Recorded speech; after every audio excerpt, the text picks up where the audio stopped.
नमः शिवाय। भगवान शिव के प्रिय भक्तों, शिव पुराण की विधेश्वर संहिता के सभी अध्याय इससे पहले की वीडियो में श्रवण कर चुके हैं। आज आप श्रवण करेंगे शिव पुराण की श्री रुद्र संहिता के प्रथम खंड के पहले तथा दूसरे अध्याय का। तो चलिए बिना किसी विलंब के शुरू करते हैं। पहला अध्याय, अर्षिगणों की वार्ता, जो विश्व की उत्पत्ति, स्थिति और लय आदि के एकमात्र कारण हैं। गिरिराज कुमारी उमा के पति हैं, जिनकी कीर्ति का कहीं अंत नहीं है, जो माया के आश्रय होकर भी उससे दूर हैं तथा जिनका स्वरूप दुर्लभ है। मैं उन भगवान शंकर की वंदना करता हूं, जिनकी माया विश्व की सृष्टि करती है। जैसे लोहा चुंबक से आकर्षित होकर उसके पास ही लटका रहता है, उसी प्रकार ये सारे जगत जिसके आसपास ही भ्रमण करते हैं, जिन्होंने इन प्रपंचों को रचने की विधि बताई है, जो सभी के भीतर अंतर्यामी रूप से विराजमान है। मैं उन भगवान शिव को नमन करता हूं। ऋषि बोले, हे सूत जी, अब आप हमसे भगवान शिव व पार्वती के परम उत्तम व दिव्य स्वरूप का वर्णन कीजिए।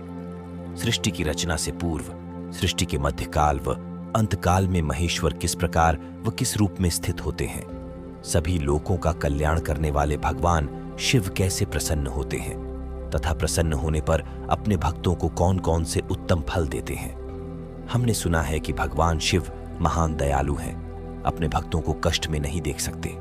ब्रह्मा, विष्णु और महेश तीनों देवता शिव जी के अंग से ही उत्पन्न हुए हैं। हम पर कृपा कर शिव जी के प्राकट्य, देवी उमा की उत्पत्ति, शिव उमा विवाह, गृहस्थ धर्म एवं शिव जी के अनंत चरित्रों को सुनाइए। सूत जी बोले, हे ऋषियों, आप लोगों के प्रश्न पतित पावनी श्री गंगा जी के समान हैं। ये सुनने वालों, कहने वालों और पूछने वालों, इन तीनों को पवित्र करने वाले हैं। आपकी इस कथा को सुनने की आंतरिक इच्छा है, इसलिए आप धन्यवाद के पात्र हैं। ब्राह्मणों, भगवान शंकर का रूप साधु, राजसी और तामसी तीनों प्रकृति के मनुष्यों को सदा आनंद प्रदान करने वाला है। वे मनुष्य जिनके मन में कोई तृष्णा नहीं है, ऐसे ऐसे महात्मा पुरुष भगवान शिव वे के गुणों का ज्ञान करते हैं, क्योंकि शिव की भक्ति मन और कानों को प्रिय लगने वाली और संपूर्ण मनोरथों को देने वाली है। हे ऋषियों, मैं आपके प्रश्नों के अनुसार ही शिव के चरित्रों का वर्णन करता हूं। आप उसे आदरपूर्वक श्रवण करें। आपके प्रश्नों के अनुसार ही नारद जी ने अपने पिता ब्रह्मा जी से यही प्रश्न किया था। तब ब्रह्मा जी ने प्रसन्न होकर शिव चरित्र सुनाया था। उसी संवाद को मैं तुम्हें सुनाता हूं, क्योंकि उस संवाद में भवसागर से मुक्त कराने वाले गौरीश की अनेकों आश्चर्यमयी लीलाएं वर्णित हैं। शिव पुराण के श्री रुद्र संहिता के प्रथम खंड का पहला अध्याय यहां पर समाप्त हुआ। अब आप श्रवण करेंगे दूसरा अध्याय, नारद जी की काम वासना। सूत जी बोले, हे ऋषियों, एक समय की बात है। ब्रह्मा पुत्र नारद जी हिमालय पर्वत की एक गुफा में बहुत दिनों से तपस्या कर रहे थे। उन्होंने दृढ़तापूर्वक समाधि लगाई थी और तप करने लगे थे। उनके उग्र तप का समाचार पाकर देवराज इंद्र कांप उठे। उन्होंने सोचा कि नारद मुनि मेरे स्वर्गलोक के राज्य को छीनना चाहते हैं। यह ख्याल आते ही इंद्र ने उनकी तपस्या में विघ्न डालने की कोशिश की।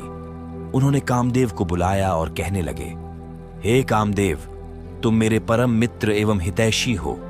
नारद हिमाचल पर्वत की गुफा में बैठकर तपस्या कर रहा है। कहीं ऐसा न हो कि वह वरदान में ब्रह्मा जी से मेरा स्वर्ग का राज्य, अतः तुम वहां जाकर उसका तप भंग कर दो। यह आज्ञा पाकर कामदेव वसंत को साथ ले बड़े गर्व से उस स्थान पर गए और अपनी सारी कलाएं रच डाली। कामदेव और वसंत के बहुत प्रयत्न करने पर भी नारद मुनि के मन में कोई विकार उत्पन्न नहीं हुआ। महादेव जी के अनुग्रह से उन दोनों का गर्व चूर्ण हो गया। ऐसा इसलिए हुआ क्योंकि महादेव जी की कृपा से नारद मुनि पर कामदेव का कोई प्रभाव नहीं पड़ा था। पहले उस आश्रम में भगवान शिव ने भी तपस्या की थी। उसी स्थान पर उन्होंने अर्षि मुनियों की तपस्या का नाश करने वाले कामदेव को भस्म कर डाला था। कामदेव को भस्म देखकर उनकी पत्नी रति ने बिलखते हुए भगवान शंकर से उन्हें जीवित करने की प्रार्थना की तथा सभी देवता भी शिव जी से प्रार्थना करने लगे। तो भगवान महादेव जी ने कहा था कि कुछ समय पश्चात कामदेव स्वयं जीवित हो जाएंगे। किंतु इस स्थान पर और इसके आसपास जहां तक भस्म दिखाई देती है, वहां तक कि पृथ्वी पर कामदेव की माया और काम बाण का कोई प्रभाव नहीं पड़ेगा। इस प्रकार उस स्थान से कामदेव लज्जित होकर वापस लौट आया। देवराज इंद्र ने जब यह सुना कि नारद जी पर कामदेव का कोई प्रभाव नहीं पड़ा तो उन्होंने नारद जी की खूब प्रशंसा की।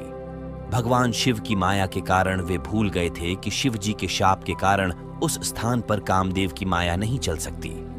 नारद जी भगवान शिव की कृपा से बहुत समय तक तपस्या करते रहे। अपने तप को पूर्ण हुआ समझकर नारद जी उठे तो उन्हें कामदेव पर विजय प्राप्त करने का ध्यान आया। तब उन्हें मन ही मन इस बात का घमंड हुआ कि उन्होंने कामदेव पर विजय प्राप्त कर ली है। इस प्रकार अभिमान से उनका ज्ञान नष्ट हो गया। वे यह समझ नहीं सके कि कामदेव के पराजित होने में भगवान शंकर की ही माया थी। तब वे अपनी काम विजय की कथा सुनाने के लिए शीघ्र ही कैलाश पर्वत पर जा पहुंचे और भगवान शिव को नमस्कार करके अपनी तपस्या की सफलता का समाचार तथा कामदेव पर विजय प्राप्त करने का समाचार कह सुनाया। ये सब सुनकर महादेव जी ने नारद की प्रशंसा करते हुए कहा, हे नारद जी, आप परम धन्य हैं, परंतु मेरी एक बात याद रखना कि यह समाचार किसी अन्य देवता को मत सुनाना। विशेषकर भगवान विष्णु से तो इस बात को कदापि न कहना। यह वृत्तांत सबसे छिपाकर रखने योग्य है। तुम मेरे प्रिय हो, इसीलिए मैं तुम्हें यह आज्ञा देता हूं कि यह बात किसी के सामने प्रकट मत करना। परंतु वे तो शिव की माया से मोहित हो चुके थे, इसीलिए उनकी दी शिक्षा को ध्यान में न रखते हुए वे ब्रह्मलोक चले गए। वहां ब्रह्मा जी को नमस्कार कर बोले, मैंने अपने तपोबल से कामदेव को जीत लिया है। यह सुनकर ब्रह्मा जी ने भगवान शिव के चरणों का चिंतन करके सारा कारण जान लिया तथा अपने पुत्र नारद को यह सब किसी और से कहने के लिए मना कर दिया। नारद के मन में अभिमान के अंकुर उत्पन्न हो गए थे, जिसके फलस्वरूप उनकी बुद्धि नष्ट हो गई थी। वे तो तुरंत विष्णुलोक पहुंचकर भगवान विष्णु को यह सारा किस्सा सुनाना चाहते थे। अतः शीघ्र ही वे ब्रह्मलोक से चल दिए। नारद मुनि को आते देखकर भगवान विष्णु सिंहासन से उठ खड़े हुए। उन्होंने नारद को गले लगा लिया और आदर सहित आसन पर बैठाया। भगवान शिव के चरणों का स्मरण करके भगवान विष्णु ने नारद जी से पूछा, नारद जी, आप कहां से आ रहे हैं और इस लोक में आपका शुभागमन किस लिए हुआ है? यह सुनकर नारद जी ने अहंकार सहित अपने तप के पूर्ण होने एवं कामदेव पर विजय प्राप्त करने का समस्त हाल उन्हें कह सुनाया। भगवान विष्णु काम के विजय के असली कारण को समझ चुके थे। वे नारद जी से बोले, हे नारद जी, आपकी कीर्ति एवं निर्मल बुद्धि धन्य है। काम, क्रोध एवं लोभ मोह उन मनुष्यों को पीड़ित करते हैं जो भक्तिहीन हैं। आप तो ज्ञान वैराग्य से युक्त एवं ब्रह्मचारी हैं, फिर भला यह काम आपका क्या बिगाड़ सकता था? देवर्षि नारद बोले, हे भगवन, ये सब आपकी कृपा का ही फल है। आपकी कृपा के आगे कामदेव की क्या सामर्थ्य है जो मेरा कुछ बिगाड़ सके? मैं तो सदा ही निर्भय हूं। इतना कहकर नारद जी विष्णु भगवान को नमस्कार कर वहां से चल दिए।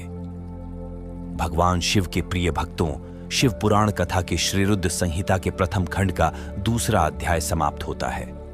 अगली वीडियो में आप श्रीरुद्र संहिता के प्रथम खंड के तीसरे अध्याय का श्रवण करेंगे।